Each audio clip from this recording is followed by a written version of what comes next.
Hello and welcome to Talk from Superheroes. Hey everybody, I'm Andrew Ivemy. And I'm Diana McCullum. And you're listening to Talk from Superheroes, where every week we discuss a piece of heroic television or film. And this week on the podcast, we are building up to the release of Tron Ares next week. And we are talking about the second film in the series. We are talking about Tron Legacy. We are talking about Tron Legacy. Just a little FYI, if you're looking for regular Tron, we did that on the Patreon some years ago. If you go to our Patreon page and sign up as a free member, you can listen to it as a little special gift for this week. Just a little gift for you. A little gift so you can listen to all of our Tron before Tron Ares. We reached into our pocket and we took it out, a little gift. We are kind. We are kind. We are kind. We are and kind generous. but benevolent patrons. Yeah, welcome. So that's over there right now. A free membership. Yes, if you sign up for one of the free memberships, you can listen to our Tron episode, which was a Patreon exclusive for free.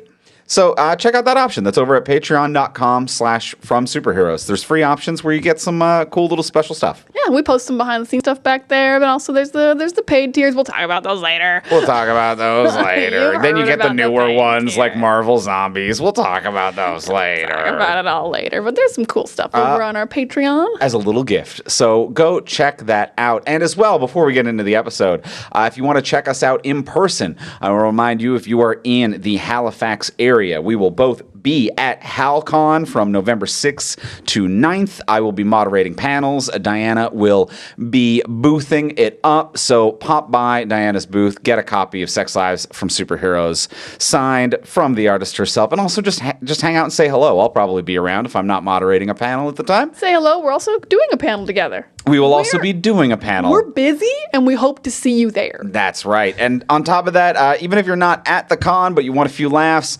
on the evening of Friday, November 7th, I will also be doing headlining a stand-up comedy show at Good Robot in Halifax. Tickets are available at andrewivemy.com, Eventbrite, but also there's just a link to the tickets in the episode notes. So no matter how you can make it out, we'd love to see you. We'd love to see you. It'll be fun because we're fun. If you like us here, you're going to love us in person. We pop. We pop more in person. We pop more in person. We pop more in person. I think we pop. I agree. We're benevolent. Yes. Even in person. Give the patrons an episode. Blow them kisses. So that's all we needed to let y'all know about. We're going to be talking about Tron Legacy today on the podcast. So let's just get into it, shall we? Let's get into Legacy. Let's talk about it.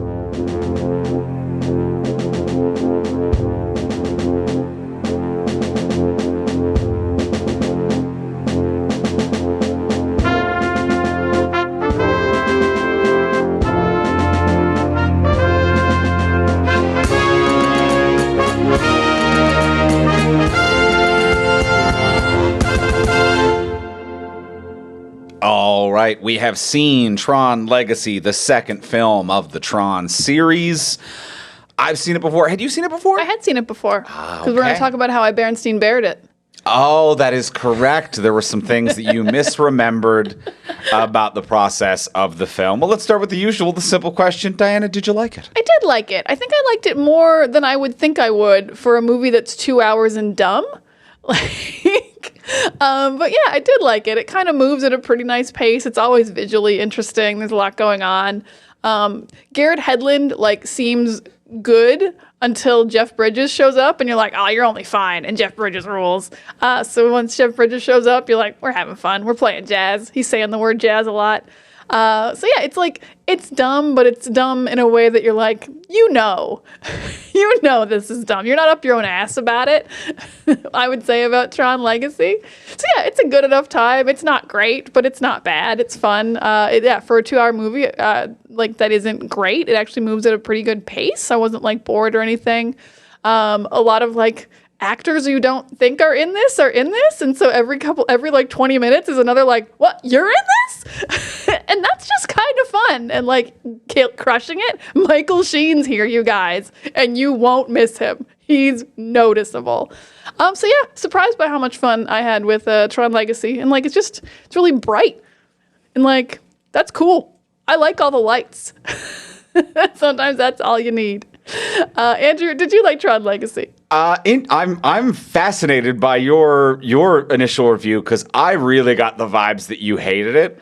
But I'm pleasantly surprised that you liked it. I think maybe just because my back was sore, Yes. I might have visually appeared to not being enjoying it. I understand. It throws the vibes off. It makes you hard to read. When someone's going through back pain and watching a film, It it's a seems little like they don't like it. it's harder to get a vibe on them.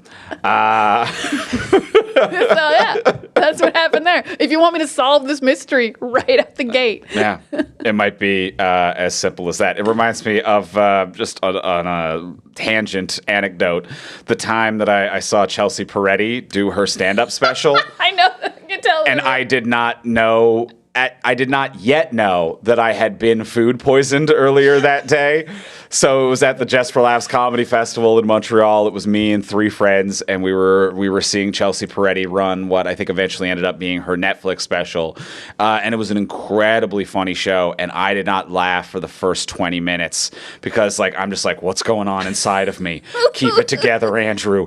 Keep it together. And my 3 friends I was with were like, are you okay, man? Do you really dislike this show? And I hadn't laughed at all. And I'm like, no, she's great. And she was great. It was a wonderful show. And I felt no joy because I was just trying to figure out why all of the alarms seemed to be going off simultaneously in my body. And then booked it out of there 30 minutes into the show. Yeah, you were a walking time bomb and you didn't know it. I did not know yet that so it makes it hard to read. And then it was a couple days later, my friends being like, it seemed like you hated Chelsea Peretti. And I'm like, nope. They knew you'd been great. food poisoned. By that point. But they were like, in retrospect. In retrospect. So yeah, sometimes you can't read a person. Sometimes you can't read. So you liked it. I also liked it in spite of itself. I love that you describe it as 2 hours and dumb. That's going to be a new favorite way to describe a runtime for me. Because it's not even really about the runtime, but to be like, something could be 2 hours and 1 minute, it's 2 hours and 58 minutes, but 2 hours and dumb minutes long is a new kind of runtime that I really like as a descriptor. It's 2 hours and dumb. I really enjoy this movie in spite of itself. I'm not even going to say that I'm not going to say it's great, but I had a pretty great time. It feels very similar to compare it to a more recent or somewhat more recent film. It's very similar to Drive as a category of movie. If you remember Drive with Ryan Gosling, where it's is it well written? No. Does it respect its female characters? Absolutely not. Should you rush to rewatch it? God, no. Is it basically a music video? Yes. Are the vibes refined within a razor's edge so tight you could shave with it? Absolutely, yes, they are. So it's if you pick away at the surface in any regard, a lot of this falls apart. But if you just sit down to watch 2 hours and dumb minutes long of a Daft Punk music video, it's really great at that. It's really great at that. It is really great at that. Yeah, to the point where even I was noticing music. So that really tells you something. Now, it does help when Daft Punk is there and they cut to them whenever the music changes. They're like, music's about to change. And Daft Punk's waving and we're going to change it. We're Daft Punk. We're Daft Punk. Or we could be anybody in Daft Punk helmets, but we're probably Daft Punk. Yes, yeah. You have kind of trust. Do we trust that was Daft Punk? There is a level of trust that you do have. I believe Daft Punk made the music. Yes. I don't know if I know they were on set. If they were on that set day. Is a very different thing. They could have been on tour. I do agree with that. Yeah. Lending them some helmets. It could have been anything at all. It could have been anyone under those helmets. But we believe. Could have been Jeff Bridges. I believe it was Daft Punk. I actually don't. Interesting. I would have to see if there was. Ooh, you know what? I think this would have been a fun one to check if there were tie-in music videos or if the movie is just the music video. Oh, I actually can't remember on that. Yeah, I think the movie is the music video. Yeah, it feels like I don't remember any. 2010 would have still been music video time. Yeah, I agree with that. I think it was Daft Punk just because Daft Punk are the type of we're going to be there and do it or we're not going to give you the rights to do anything. It's kind of we're doing it or not. We're artists kind of a thing to be we're not actually selling you the rights to use our image. We're either going to be there or completely decline your movie. Oh, see, I'm of the total opposite of well, yeah, our image is there because it's just our helmets. So We clearly don't want the attention, or people would know what our faces look like. I agree that they are the most easily secretly replaceable. But I think that there is still an integrity there. I think there's still an integrity with them. Interesting. Yeah. Yeah. Well, so yes, I was curious as to whether or not you would notice or feel anything, as Diana famously does not notice music in films, and this is essentially a 2-hour music video. To be fair, I really only noticed it in the scene Daft Punk was in. Interesting. I could tell that you noticed it then. Because I was like, hey, there's a DJ here. Oh, music. So, thanks for the cues, Daft Punk. They did that one for me. Is it weird that I'm like, that kind of makes it adjacent to a musical? Once Daft Punk are in the scene, then it's like, here we are playing the music of the scene. And in that situation, it's kind of a musical. Yeah, it's kind of like when Dropout does like improvised musicals. Like Daft Punk is there, a fight scene breaks out, and they're like, let's change it up. Doodle-doo-doodle-doo, fight scene. Doodle-doo-doodle-doo, fight scene. That's not what Daft Punk sounds like. No. I didn't nail it. It's close enough. I didn't nail it. It's close enough. I'm not even going to rag on that one. And because like I'm really excited to when we see the next one, which I know is Trent Reznor. Correct, of and Nine Inch Nails fame. Won't notice a thing as a person who doesn't know any Nine Inch Nails. I know they're huge. I know it's a big deal. Yeah. And I'll be like, music probably played. Yeah. Okay. Now, weirdly, I actually enjoy Trent Reznor's score work more than I like Nine Inch Nails, which is a weird thing to say. What else has he scored? I feel like The Social Network, I think, was what he won an Oscar for, maybe. But a few other things that I would have to look up the list. But I know I've really enjoyed his scores. And Nine Inch Nails, I respect them, but it's never unlocked where I keep anything in my heart. It's Rage Against the Machine for people who still want to show up to work. Like, it's like angry, but you not enough to quit your job. It's a weird level for me where I'm like, this doesn't do anything for me. Either push me over the edge or walk me back. Middle sliders. Yeah, it's middle slider where I'm like, just give me smooth jazz or burn down the system. Don't give me this like I'm mad but I still showed up to work kind of energy. I'm mad but I'm gonna put up with it. Yeah. All right, so is the music good? I love this. It does seem good. I fucking love this Daft Punk soundtrack. I listen to this ad nauseum. I've probably listened to this soundtrack front to back like 100 times. This I does love explain this. why you mentioned. How many times have you seen this movie? Once. Oh, okay. I thought you I've said seen like 2 or 3 times earlier off mic. I'd only ever seen this movie once in theaters, and I had listened to the soundtrack probably 100 times. Okay, so it's good. I love it. I love it. Good. I love that for you. It's not the best of Daft Punk, but it's very good Daft Punk, and it was also kind of like a soundtrack to running for me. It's a really good workout running. Oh, that makes sense. It's got a nice rhythm to it. They're riding their bikes and they're doing rhythm. stuff. They got discs. All the other musical stuff. All the things that happen in this movie. It's very good. It's very good. Where should we start with the movie itself? Let's start with de-aging technology. Okay. I think it's great because it's 2010 and we've de-aged Jeff Bridges. This is one of the earlier de-agings. I agree. We hadn't done it a lot yet. And I think it makes sense that Tron was the one that wanted to really go all in. And I think someone can correct my history there. I think it had been done a few different times. We'd tested the waters. We'd played it. I think Disney had been trying it out a couple of times. Certainly, no one had done it for the entirety of a film. That's the thing, because I remember very famously Anthony Hopkins in one of the later Silence of the Lambs prequel movies. I think the Edward Norton one. They de-aged him, but it was like for literally one scene, and he stands completely still the whole time, so that they don't have to like move him. Right. So I feel like that was around the same time. So for this to be like Jeff Bridges is de-aged and he's in the whole thing and he's moving and he's in multiple scenes, some of them with Jeff Bridges. Bold. And I remember reading that like the team who worked on this, their pedigree and what they worked on prior to build it up was de-aging in Benjamin Button, which is like a lot of work, and I'm sure something that like they're very proud of everything that they created, but it exists in a sense of unreality as well. You know what I'm like? That's not quite meant to be a 1-to-1 of what a young person or old person looks like to see, Brad Pitt as an old guy or a young guy. Yeah, that makes sense. But yeah, this is a little bit different. I like I like how they tease you in the first scene. Like, we're not actually going to show young Flynn. He's like in shadow, and he's like, we only see his son's reaction, and it's just the back of his head. And then like after the very end of the scene, he does the full turnaround. It's like, we de-aged him, suckers. I think that's a fun reveal. And then it's like, I hope you like seeing this because it's in the whole movie. We only hit it for a second. Yeah, we only hit it for a second, and it works for like 2010 to do a whole movie in it.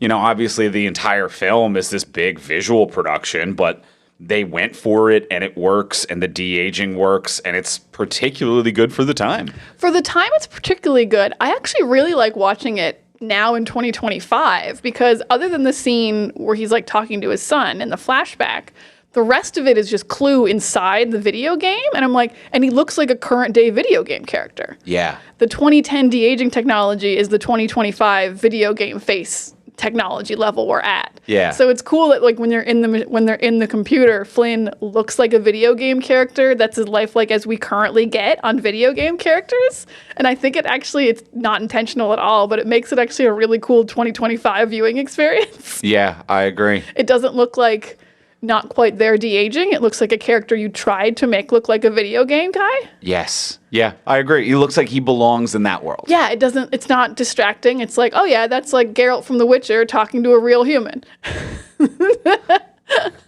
Here?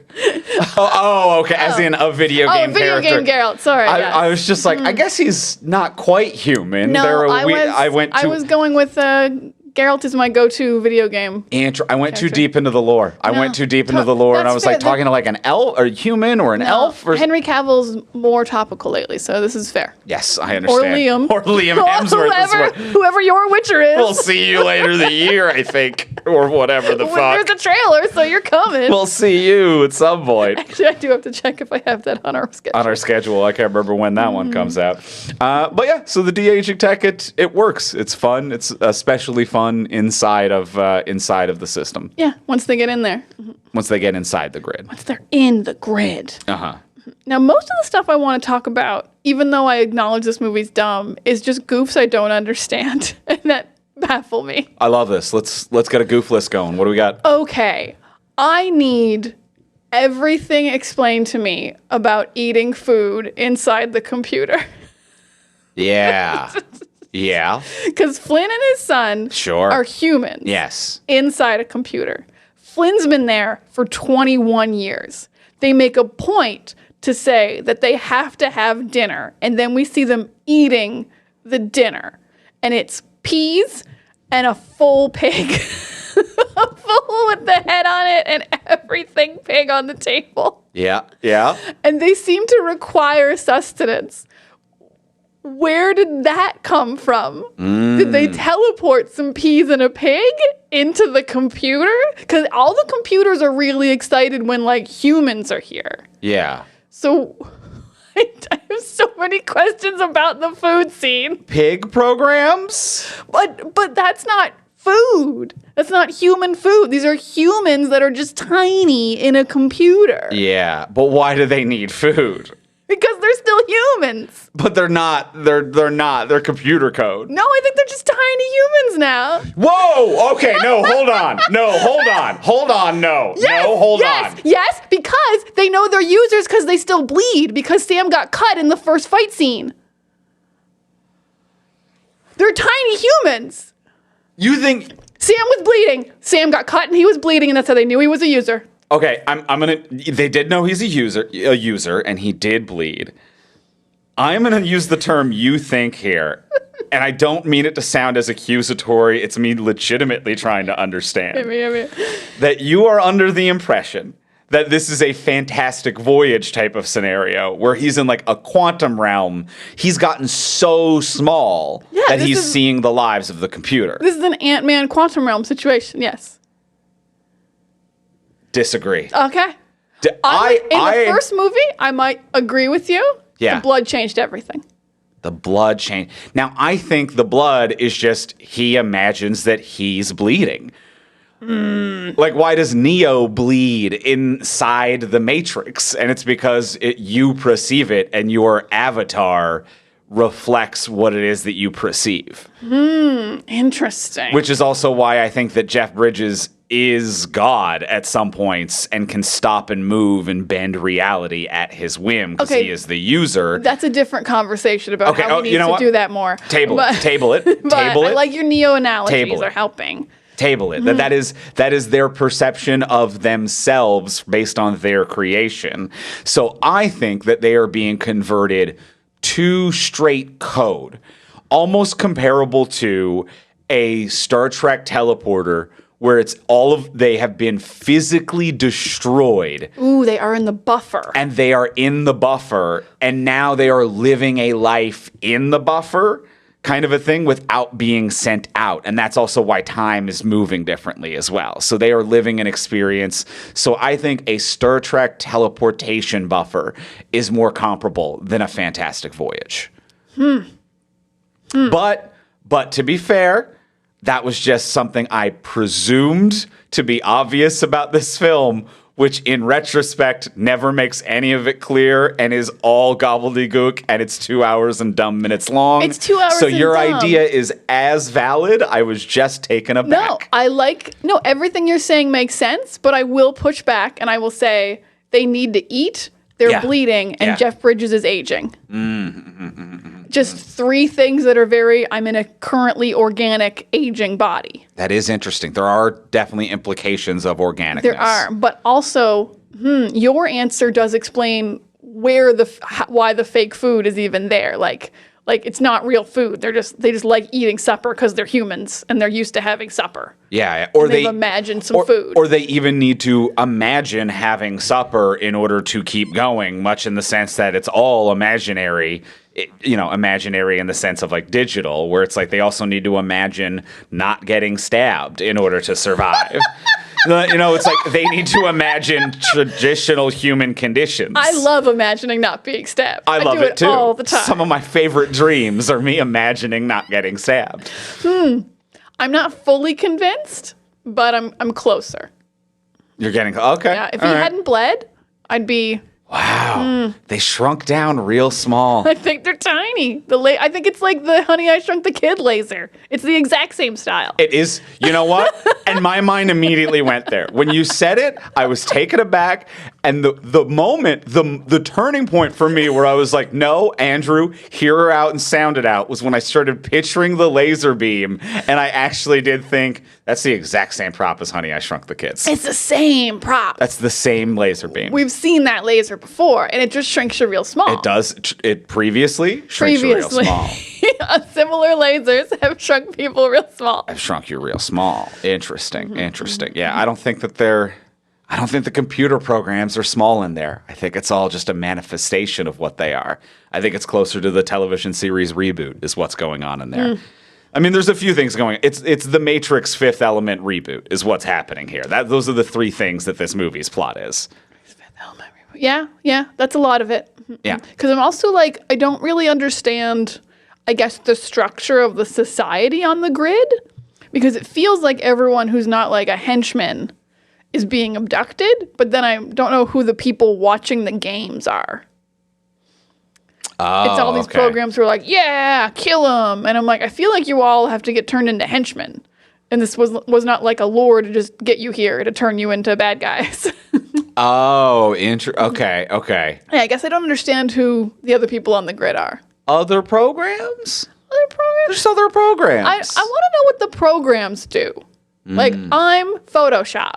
Yeah. I'm the calculator. I'm chess. I want to know. I feel like the programs need more personality. Like, why are there 1 million programs installed on the oldest computer imaginable? Yeah, back in the first Tron, there should have only been 6 people in there. Yeah. Unless it's like the programs using that as a type of being, program.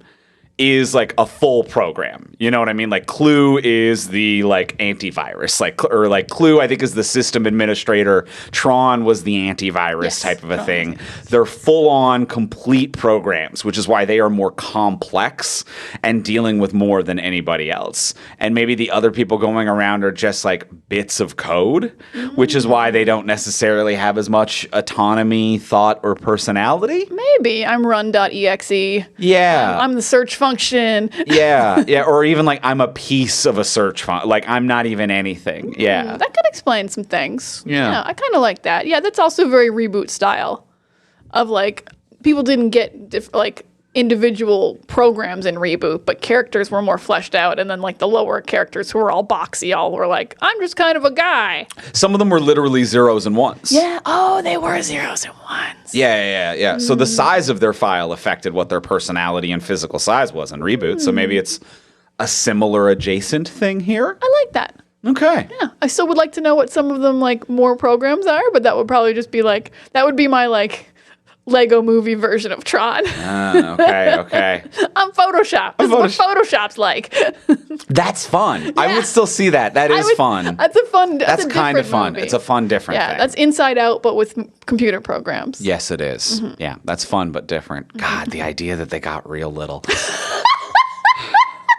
I don't think it's crazy to think they were real little. You've sold me a little. I'm agreeing with you a little bit. A little bit. Yes, only a little bit. But with how little they are. Yeah. So I'm only agreeing with you a little bit. Now, one weird thing about the Tron films as a franchise is that I don't know who they're for. Yeah. Fair. Keep going. Because we're now about next week to see a third one of this franchise.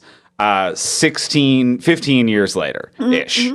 And then the first one, we're talking about like, what are we 78?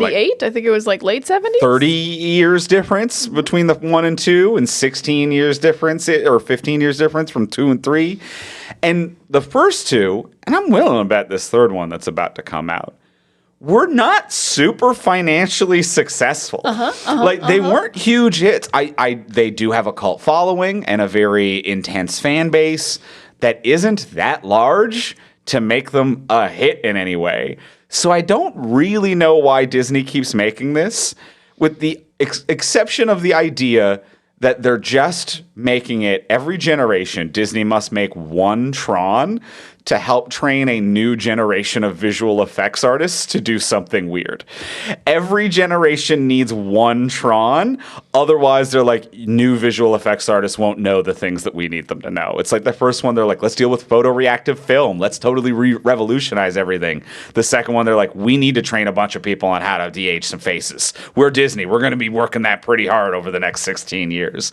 And I don't know what this coming one is going to be, but I feel like visual effects pervs are who Disney makes this movie for.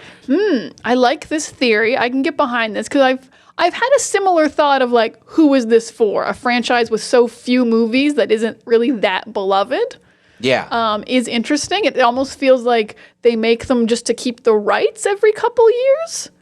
Like in like a very like, we make a fake Fantastic Four movie once just to not lose the rights kind of thing. But they own the initial rights. Yeah, but like, and it's also weird because like Disney doesn't need this. They're Disney. Like it feels like the kind of thing that like New Line Cinema doesn't own any franchises anymore. So they brought Tron back again, like a smaller like studio that just like all their franchises have kind of run out. But it's like Disney's good. Yeah. They're fine. They don't need a Tron. They definitely don't need another Tron with Jared Leto. What the fuck are you thinking? Yeah. That'll be a conversation for next week. But yeah, it'll be interesting to see if they're. I like this idea that it's like it's just a testing ground for all of their technology. I mean, I would assume AI would be the newest one. I hate that, but I haven't heard that it's AI'd. Yeah, I haven't heard anything about how they made it or what the big visual stunner is on the new one. Well, I feel like the big thing is the Trent Reznor soundtrack. And that seems to be the selling point of both the latest two movies. I don't remember if Tron 1 had any music. Yeah, I don't really remember what the score for Tron 1 was. This one, I feel like they are just selling it as the Trent Reznor 2-hour music video again. Yeah. So I feel like that's kind of the selling point more than anything. Okay. So it feels like it's more for like music heads now than even like nerds. Interesting. Very interesting. You want that new album? You got to watch the whole movie. Yeah, maybe that is who it's for. Yeah, it feels like it's for music people now. Yeah. Because, movies that haven't done particularly well and isn't like the backbone of Disney, and they just kind of won't let it go. And it's like, when was the last time you used Mickey, Disney?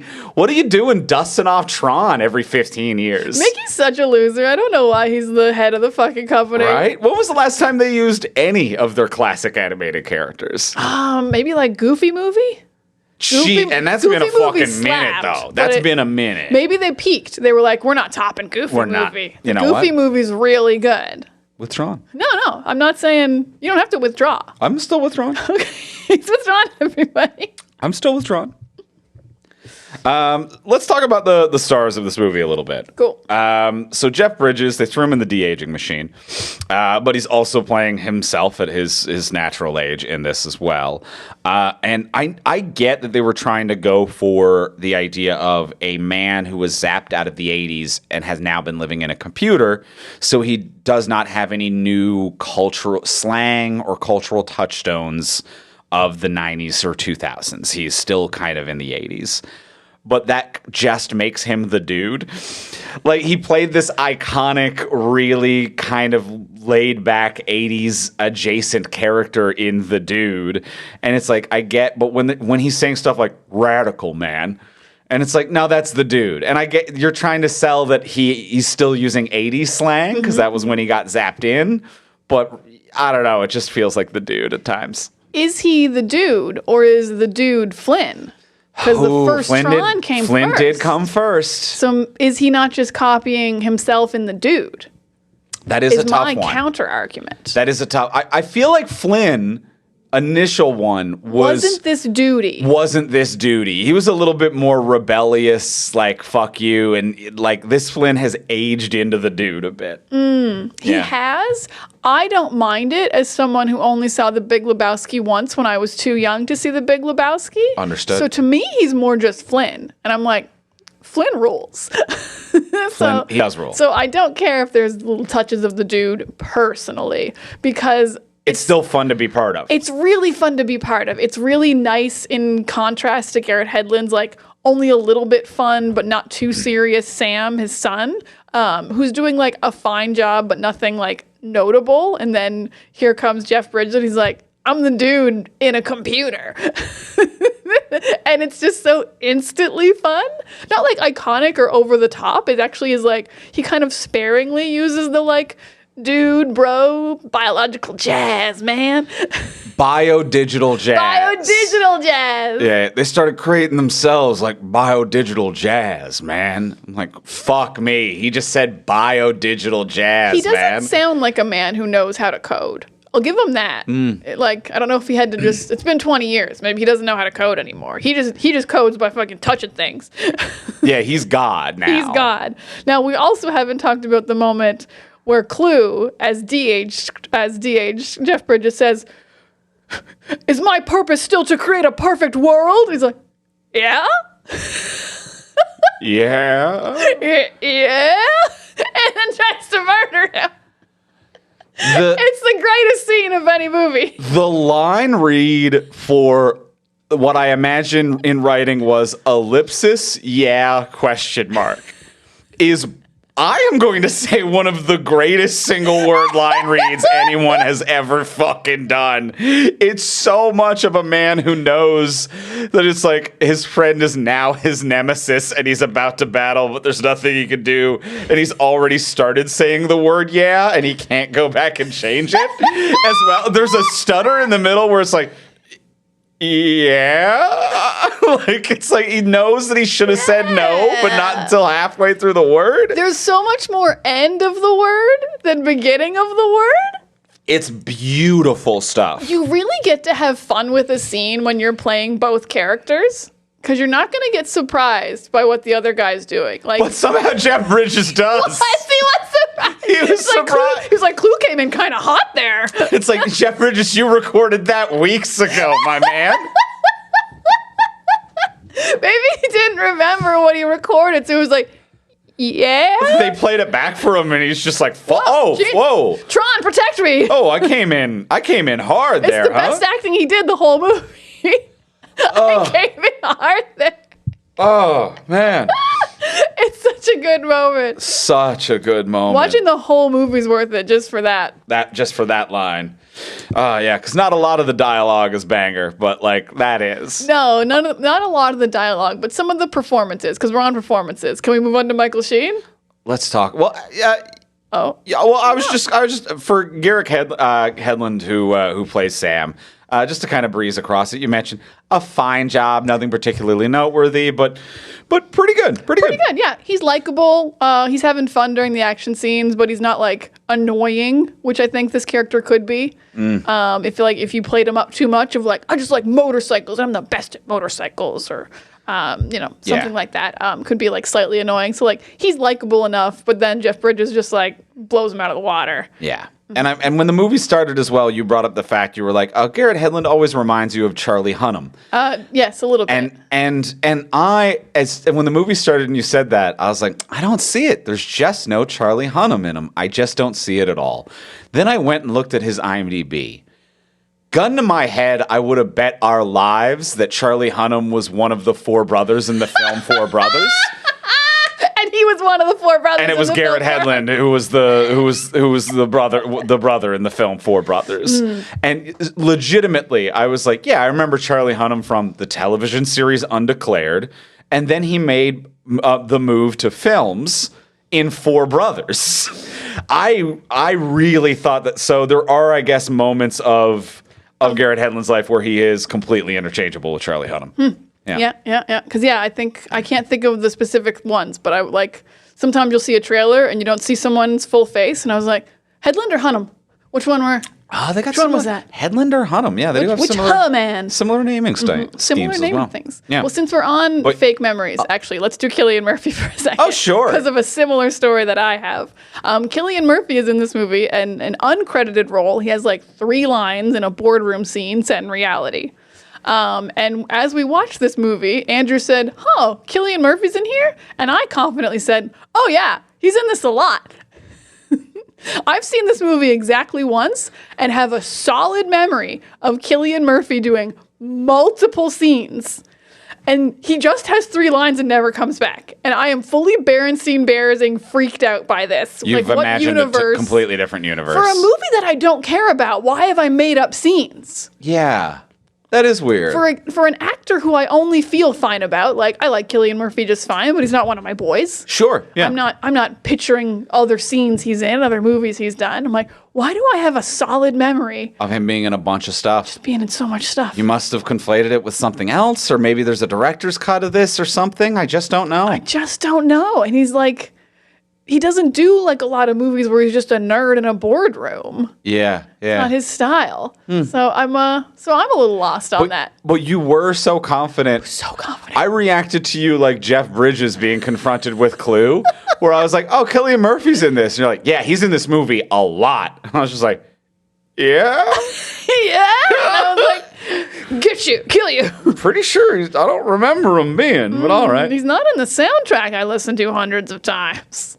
And he's probably not. He's definitely not in there. No, definitely not in there. No, there is some Bridges in there, but there is. Yeah. They give a couple of his like opening VO narration as not as part yes? of a few of the tracks. No, none of the yes. I would put the in like a techno beat. None of the yes. But we wanted to talk about, or you wanted to talk about Michael Sheen. And I also want to talk about Michael Sheen. But Michael Sheen, take the lead. Michael Sheen shows up in the most random projects. I feel like in the last 5 years, I've lost all sense of what his actual style is as an actor. What is his oeuvre? What is his oeuvre? Because I think Michael Sheen, and I'm like, oh yes, very serious, British, probably does tons of Shakespeare. I've never actually looked at his IMDb, but I'm sure that's what he does. I lately know him best from Good Omens. Just a very uppity little British man doing a little bit of comedy and a little bit of seriousness. I'm sure that's what all of his roles are. And then he just shows up in everything we're watching. He's just crushing it here in this like David Bowie-esque blonde look he's doing. He's in the Underworld movies playing a werewolf. He's in the Twilight movies playing a vampire. He's in 30 Rock as Wesley Snipes. As Wesley Snipes, yes, that is correct. Yeah. I just can't pin this man down. He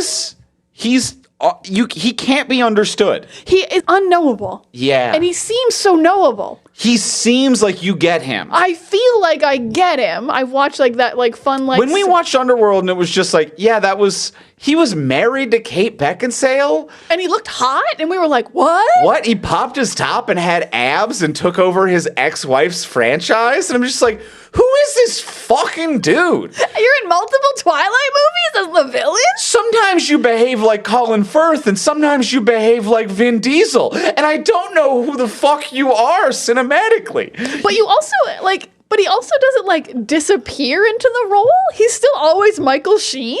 It's fascinating. It's fascinating, but he's so good. He's like instantly as soon as he showed up on screen, because I didn't remember he was in this, but I made up Cillian Murphy scenes. Yeah. He showed up and I was like, oh, thank God, Michael Sheen's here. And his lines are just as boring and nonsensical as everyone else's, but he's just like, he's basically Jim Carrey as the Riddler. I was going to say, it's very Jim Carrey adjacent. He's got a cane, he's doing big motions, he's like, now it's time to fight, and he's really Riddlering it up, which is crazy because there's a character in this movie called Rinsler. Maybe inspired by. And he's having a lot of fun. And I'm so glad he was here for like 15 minutes of this movie. Yeah. Yeah. Mm-hmm. Yeah. He's just playing this wild, musical adjacent. Yeah, the Riddler, music meistery kind of Riddler, David Bowie kind of. It rules. It rules. It rules. I don't know what he is and what he's just. I don't know what your deal is. He's a fucking delight, and you just don't know what you're getting with him. We're never gonna pin him down. No. It's so cool. So cool. It's so fun. cool. I can't wait to see what you do next, man. Every time I go on your IMDb, there's just things I forgot you did, and I'm like, what? Like, what? Yeah, a bit of everything. I'm trying to think of even comparable actors who are just like, maybe like John C. Reilly might be someone where I'm just like, you don't know if you're getting dramatic or comedic John C. Reilly when he shows up, but it's one of the two. More than that, because it's also like John C. Reilly's never done an action film where he popped his top. That is true. He's never been like the hot lead and also like the nerdiest man you've ever seen in your life. Like he's a full-on Stephen Urkel and Stefan Urkel. Yeah. In movies sometimes. And then he's also just Michael Sheen. Yeah. Yeah. Huh. Yeah, like John Hamm or Hugh Laurie. I'm trying to think of people who like have comedy and drama. John Hamm sometimes is a handsome genius or a dumb idiot. You know, like maybe. Yeah. Yeah, Hugh Laurie has a bit of that in the British realm, but either way. But like the sci-fi elements are what really throws me, like the cheap action franchise-ness of it all. Yeah, Michael Sheen might be in a class of his own. Class of his own, yeah. The closest I can think is maybe like Tom Hiddleston, but Loki's not like the same level as like doing the Twilight movies, you know? Yeah.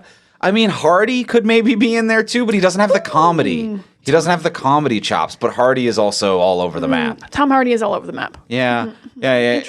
Listeners, get at us. That's going to be the comment call out this week. Drop in the comments on YouTube or Spotify, wherever it is that you're listening. Who do you think is in the same class as Michael Sheen? Of just like a guy you can't pin down his style and what his projects are going to be. Yeah. Like if you didn't see the trailer, you're walking past a movie theater and you see a poster and their name, and you have no idea what is about to happen in that film. You need to look up context clues and other shit because their name does not let you know what type of thing it is. Yeah. Who is it? Who is it? Yeah.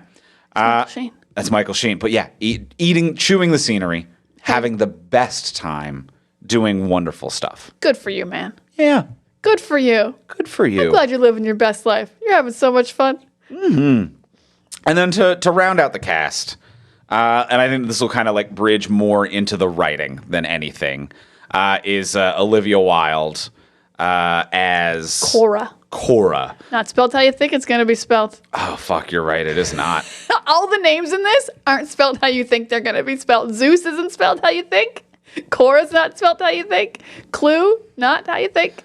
Brutal stuff. Okay. Well, I think It's hard to say if she's doing a fine or bad or good or anything job, just because it's like, it's really kind of a nothing character. It's a classic Born Sexy Yesterday, which just kind of sucks. And it feels like 2010 was even a little late to do that trope. You know what I mean? Like, tropes are something where it's like, they always look bad in retrospect. But this was one where I'm like, this might have been bad in the moment. Like, we might have already known that this was dead and not cool when this did it. Yeah, you haven't given your female character agency when you meet her with those bangs. Like, oh, she's going through something? Yeah. Like, she hasn't been doing well. Those crazy bangs. But yeah, there is just no, like, yeah, she is Born Sexy Yesterday. She's like, what's the sun? I'm a little special snowflake that needs to be protected. But I'm also the coolest person you've ever seen, but not in a way that tramples your interests. Yeah, they always think they can get away with doing this with female characters. They'd love to do one cool thing, like, and they did that one cool thing, so we're not sexist. And I'm like, you cut off her arm and she had to be carried around and like healed by the dudes. I would like to see her carry a man around. Yeah. Let's have that happen if she's so cool and powerful. She gets kidnapped like 3 times. Yep. So she just has to constantly be saved. He has to pull her through the portal and take her back to Earth to save her. It's just not like, she looks hot as hell. Yeah. And I would even, would I mind it less or more? Because this movie's like then sexist. I'm actually just on the she looks hot as hell. I'm even going to take a moment to go on that as well. Not to take any kind of a jab at Olivia Wilde as a human being, but to the makeup department that worked on this film. There are moments where it looks like someone just took a fistful of white foundation and threw it at her face and was like, get in there, we're rolling. Like, it is, because she's made to be paler than everyone else, I guess, because, she is a robot in a computer program. And it's like, okay, you've given her a geisha white kind of a look. She's not a shrunk down human like the Flints. She's not a shrunk down human. She's a computer program that can only see them because they got small enough for her. But there are times where I'm like, you didn't blend out her white makeup on the neck, and there's like a hard line where I'm like, what Trump does with orange, they did with you with white, where I'm like, it just stops sometimes, and they didn't blend it or continue it where they needed to, and it does look like they just like took the makeup gun, pointed it at you, pulled the trigger, and said, get out there, we're rolling, kid. So I'm like, okay, that's a little sloppy sometimes in how she looks. I honestly didn't notice. I mean, I think every time I saw her, I couldn't look away from the lopsided bangs. It's the only thing I could look at. I did notice, I think, exactly what you're saying on the like robot girl who was all white, like her hair was white, her clothes were white, and her skin was super white on purpose. And that felt like not looking good. It felt like Data on Star Trek kind of makeup of like, oh, you've been like white outed. Like, I think like what you said, it looked like she just walked through a cloud of white powder. Yeah. And it didn't look like, oh, that's what you look like. You look like a person with makeup on. Yeah, it seemed like it was done on a TV budget. Yeah, the women seemed like they were done on a TV budget, and the men were all done on a film budget. Yeah, you know what? I can get that. But like a TV budget for regular makeup is fine, but a TV budget when you want any kind of cool makeup isn't going to work on film cameras. Yes, yeah. If you're doing something like different. Yeah. You got to do it differently. For something that's meant to look visually stunning and impeccable.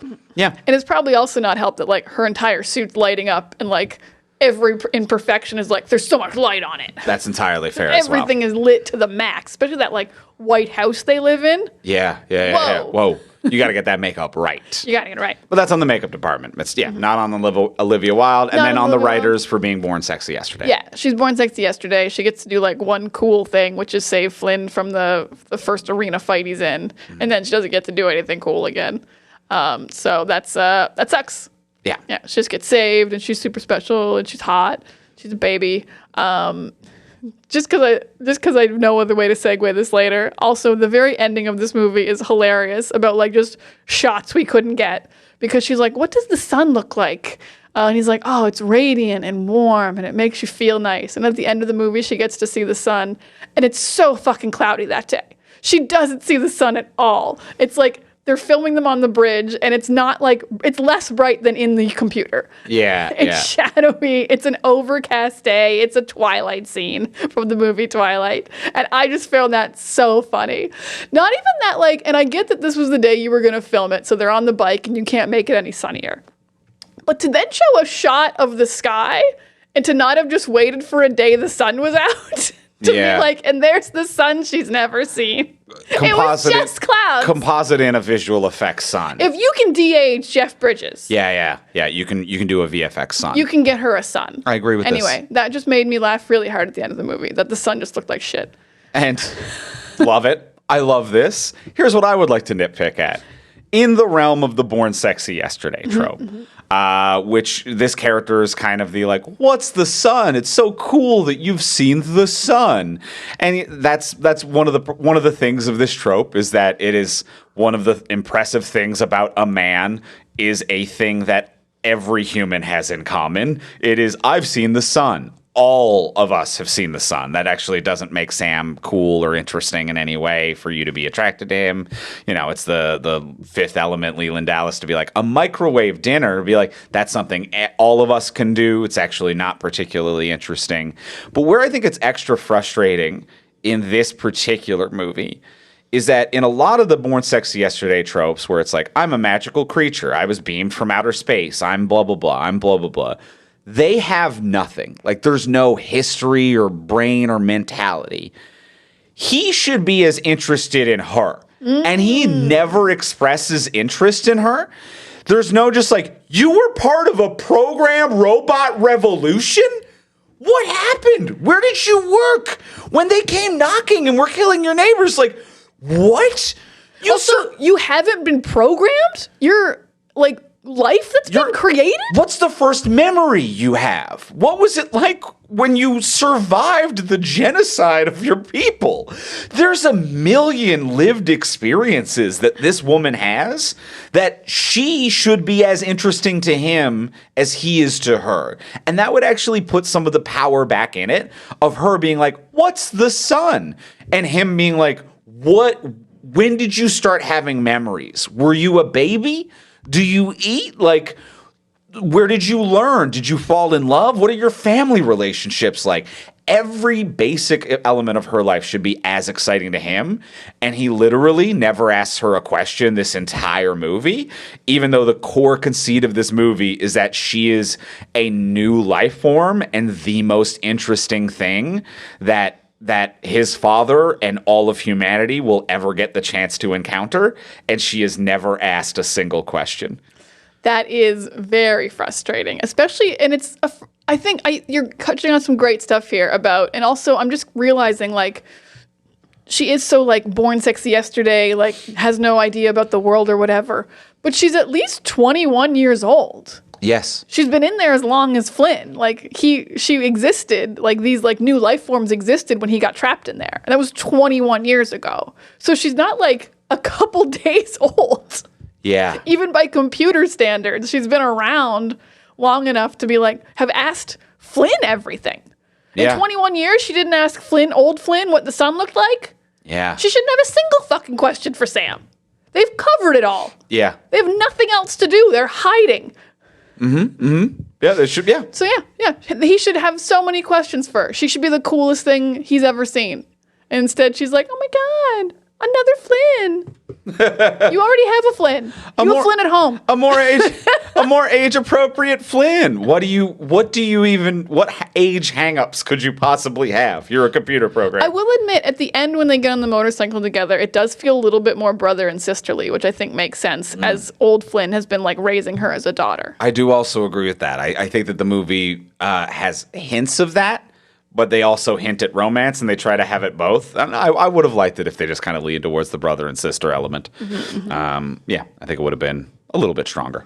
On that element, I think Pacific Rim is the other one that I think Charlie Hunnam and Garrett Hedlund get confused with me for. Oh, interesting. Because I think him and Cora is very similar to Mako and whoever Charlie Hunnam plays in Pacific Rim. Fair enough. Like, okay. It's a friendship, and it's not a romantic one. And, Okay. So that's the other one. That's interesting. I remembered. That's Remember interesting. the other one. I like that. Well, I like that. But yeah, I think generally the vibes of this movie are very good. It's a music video. It looks great. It's slick. It kind of bops from moment to moment. That bar scene, even Michael Sheen makes it really great. But also it's like, it's just a good action scene, and it's fun, and it's zippy, and like It's fun. I like the Everything looks motorcycle cool. racing. Everything just looks cool. Just grabbing a stick in midair and then a plane forming around you. It's just like, hell yeah, dude. That's cool. Hell yeah, yeah. That's just cool. I would like it if, and yeah, I think it's like, it's fun. It's easy to watch. It's dumb. I think I think it could be so easy to be like, this isn't my change, but like if it like notched up like 10% in the cleverness, because there's so much happening. It's like, oh, we have to work together to like cut the bikes off and like help each other. And nothing's ever particularly super clever. Like at one point when one of the one of his like bike guys dies, like his teammate, Garrett Hedlund like picks up a second little like bike handle.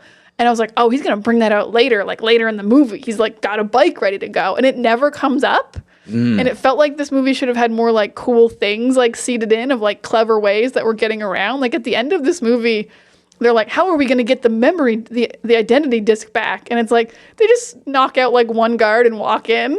I was like, oh, you didn't have to do anything clever or smart. It's like, how are we going to get to the portal? We're just going to walk in. We're just going to go directly to the portal. We don't have to like hack anything or fool anyone or convince anyone to help us or be clever or even use your god powers, which you do not use enough. No. With the powers of a god that you have. At one point, you switch discs at the end to do a slight mislead, which is fine, but it's not super clever. I have as many questions about discs as I have about food as well. But I agree. I'm also kind of on the confusion train for the disc thing when it's like it has all the memories of everything. So it's like, is the disc who you are as a person? In which case, Cora's character left the digital realm without her disc because she left it with Flynn to do the mislead, which means that she is leaving with his memory disc. But does that mean that she's him in her body? I would disagree. I think memory discs just copy who you are. Okay. Because the Flynns don't have one when they arrive. And they get one put on them. And then it copies all their memories. And then you can take it off and see their memories. I think it's just like your ID card. Okay. To get around. Okay. So I don't think you need one, which is what makes it so confusing to me that Flynn's like, if I go into the grid, they'll detect my identity disc. I'm like, leave it at home. Don't bring it. Interesting. Just don't bring the disc. Bury it somewhere. Yeah. You're a human man. Even if the programs need one, you don't. You're a human man. It's just such a great thing to say to one of these kids. You're a human man. Trouble's not real. So yeah, just be a human man. Just leave. Yep. Anyway, so identity discs confuse me.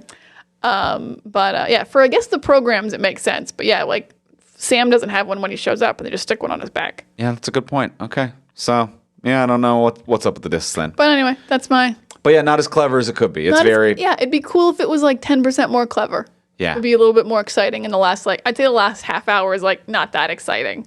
They're like just sneaking around and it's like, you should be caught. There's thousands of people looking for you in this facility. Which does not see you basically just kind of hop on the roof of a train and get all the way there to the final facility. Yeah, and you haven't even like put on like a henchman costume or changed your colors or Yeah. nothing like that. I agree with that. Mm-hmm. But other than that, I think it's fun and the vibes are right. It's 2 hours and dumb. Do you have any final thoughts? Anything else you wanted to get to? Not a lot of final thoughts. Okay. No, those are the good stuff. Well, that's the good stuff. Oh, well, I mean, this should have been during the Olivia Munn part that I was going to bring up. The 4 hot ladies that help you change is what also makes this movie sexist. Yeah. Mm-hmm. Should be 2 hot ladies and 2 hot dudes. Oh, sure, I could get on board with that. That would be one of my first changes. Yeah. For what this movie needs. I will say they were good dancers in the style of the Around the World music video, the synchronized movement that they did. I was like, when they first show up, I'm like, fuck, this is a bummer. And then when they start synchronized moving, I was like, fuck yeah, Daft Punk, baby. Like I liked how they moved together, but I didn't like what they represent. Oh, I didn't really even like how they moved together that much. Walking backwards seemed awkward. That's what makes it impressive to do it in synchronization. You know what I mean? Yeah. Anyway. Well, let's go in for the close. Let's ask the final question of what would you change? So now that we have discussed everything we've discussed, what would you change about this if you could change anything? Before we do that, we will remind you, as we do every week, please take a moment, rate, review, and subscribe on Apple Podcasts, Spotify, Podcast Addict, YouTube, if you're watching us. Wherever it is that you get it, be sure that you hit that subscribe or follow or whatever they call it button. Even if you manually search us out every week or you do whatever it is that you do, when these numbers for the subscriptions and followers go up, it makes us more likely to be recommended to new listeners. It's how we find new fans and meet new people and make new people happy. And it's a free way to support the show. So go on and do that. And if you're leaving comments as well, leave a little comment. Let us know who else is in the Michael Sheen category. Who else is in that league of their own? Wait, second question. Are they programs or are they tiny humans? Second question. Okay, now we're adding a set. You know what? Fine. I think it's more important, honestly. Damn. Yeah, you're right. It's more important. You're right. No, it's more important. In the grand scheme, Michael Sheen's going to come up more. Yeah. But in this moment, I am more curious if people think that they're tiny humans or... If you only have the time to leave one comment, make it about whether they're tiny humans or digital programs. That's... If you're like, I want to support them, I'm just kind of doing this on my way out the door. I've only got a second. I'm about to lose a signal. I'm going in a tunnel. Yeah, you're going in a tunnel or whatever. Leave a comment about whether they got really small or they're computer programs. And then if you're still hanging around, you're like, I still got signal. My bus hasn't come. Let us know if you could think of another actor who's in the same category as Michael Sheen. Who's got the same vibes as Michael Sheen. I know we're asking a lot at this point, but it's also fun. We'll reply.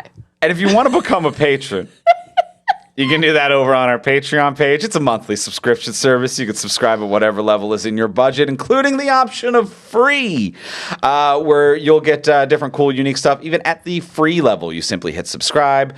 Sometimes we have advanced polls and things like that. One bonus that we did is we released our old episode on the original Tron, available to free level patrons. And then as well, we've got other bonuses, like at the $3 level, you'll get our episodes early and ad-free, which is awesome, especially when it's a new movie, like the upcoming Tron Ares, which we'll be covering next week. At the $10 level, you will get the exclusive bonus episode of this podcast every single month, including immediate access to the full back catalog. This month, we did Marvel Zombies, the entire series, over on Disney+. Zombie brain. That's available right now over on the Patreon page. You can also buy individual episodes. Lots of cool options. If you want to support the show, get more content, have a look.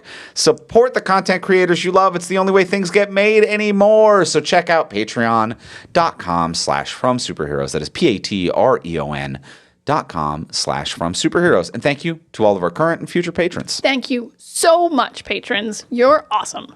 And now, let's go in for the close. Let's ask the final question. Now that we have discussed everything we have discussed, Diana, what would you change about this if you could change anything?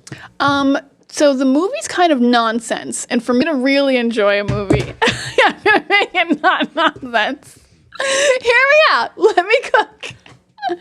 You're dropping pens. I'm dropping stuff. I apologize for the unintentional distraction. It was just a killer phrasing. Oh, this movie's nonsense, and I think I would be definitely more engaged near the end if I actually understood what the stakes were, which I don't really understand what the stakes are. I don't know what Clue's trying to do. I know they're just trying to get out.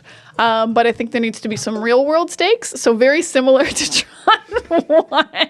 Andrew just splashed me with water. He won't let me cook. You wanted to know more about the stakes and wanted it to be similar to Tron 1.